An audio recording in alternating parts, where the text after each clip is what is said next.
maintaining their own power. Sure, sure. I mean, I myself at least don't necessarily see it as a bad thing for people to drop out of the whole voting circus. Because I simply don't see a solution, there. But who knows? I mean, there's always, if good people get in who actually can, maintain their, ideas about what they want to do and try to achieve that politically. That's awesome. That's perfect. We need that, Yeah. of course, obviously. But That's, by the way, that is the solution, at least here in the United States, because we have a brilliantly conceived Constitution of Bill of Rights, which tells us and gives us the right to be the superiors to the government. The government's supposed to be working for us, not us working for the government.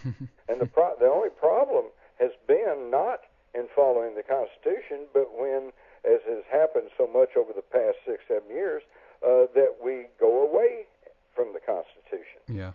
If enough people become aroused and say, we want new leadership and we want to go in this direction, then theoretically that will happen.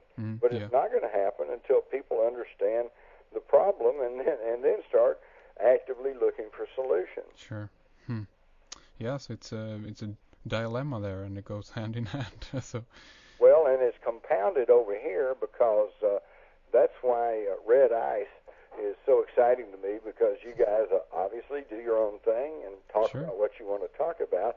But in the United States, the mass media, the media that can actually reach the bulk of the population is all under very tight control of one of about 4 or 5 corporations. Yeah, indeed. And they determine what everybody sees and hears. And as long as Americans are content to just sit in front of their television, they're not going to know anything. No. But then that's the real problem, because to learn what's really happening in the world and to find out what the true problems are and thereby figure out what to do about them, you've got to get away from that matrix that's being woven by the electronic media in the United States, and you have to start reading on your own, researching on your own, and most importantly, thinking on your own. Yeah, that's the first thing that gotta happen, because otherwise people won't even go and search for the alternative sources. So that's true, and it's not an easy road, because sometimes it'll make your brain hurt. Indeed, yeah.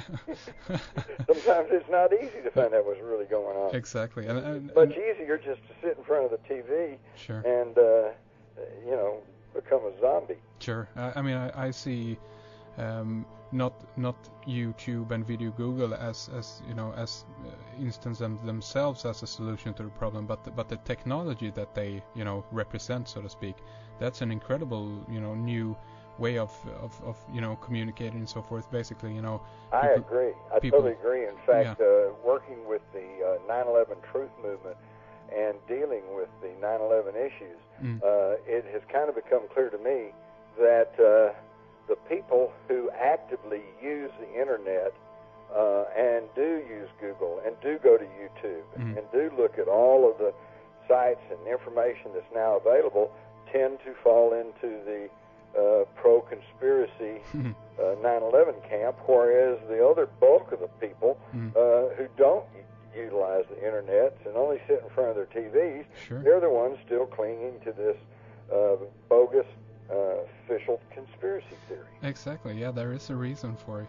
As you say, people actually begin to open their eyes. Actually, that they at least favor one more more huge idea against the other, in that sense that either you go with the official story, or you can recognize that there is holes. Or you have to start thinking for yourself, which might discomfort you. Yeah, exactly. Yeah.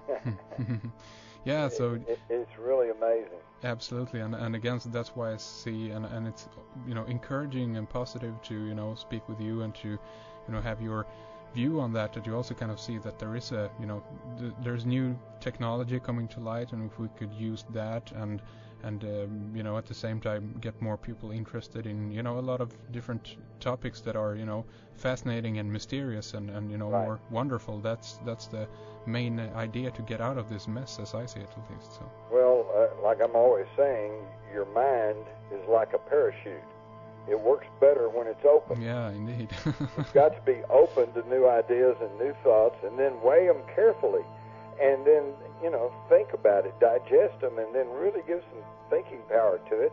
And, you're going to be surprised. You're going to be able, wake up and find that you're thinking for yourself. Indeed. Instead of waiting for some TV personality or government official to tell you how to think. Sure, exactly. Yeah, so Jim, I think that is an excellent place to kind of round things off here. I know that you have to go out and do the lawn, actually, so I'm going to let you do that, okay? But sounds good. Yeah, but I have to get back to the more important stuff. Exactly. Yeah, so again, thank you so much for coming on, Jim. It's always a pleasure. We'd love to do it again, as always. Stay good. Hope you're well, and we will speak soon, okay? Sounds good. Thank you very much. Adios.